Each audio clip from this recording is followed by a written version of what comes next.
the money is going, there's money going places, but it seems to be going to almost like the same people that are starting new things, maybe in, like you said, new areas. So do you feel like there is clear inequity in terms of when it comes to sports entrepreneurship and investment? Like, are people saying, oh, they've never done this before, or maybe they're not a known entity or like have the pedigree that some of these other folks have?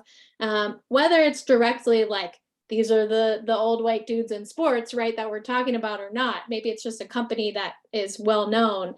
How do you feel that inequity is laid out? Do you feel like that's very clear? Is it changing in terms of like we're seeing more minority folks getting funding? We're seeing them being considered a lot more than maybe 10, 15 years ago? Or are we still seeing those big gaps that you're talking about where money's kind of going to the same people and those people are not really developing younger and more diversified employees, entrepreneurs, et cetera? Like, tell me a little bit more in depth about where that inequity is.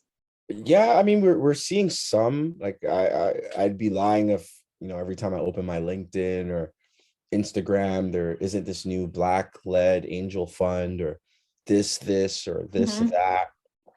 And it's coming, but it's still too early to really say Yeah. what's what, right? It's Okay. still too early. Has there been improvements? Yeah, I guess. Is it enough? Absolutely not.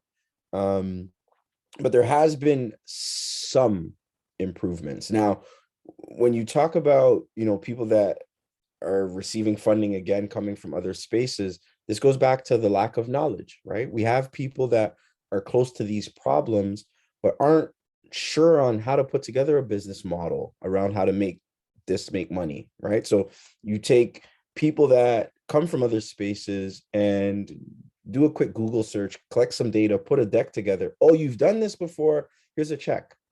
Mm-hmm. um and the people that actually are close to the problem don't get to actually answer the problem. So Yeah. the inequity is definitely still there. There has been a little bit of improvements, but I would say for the most part, not that much.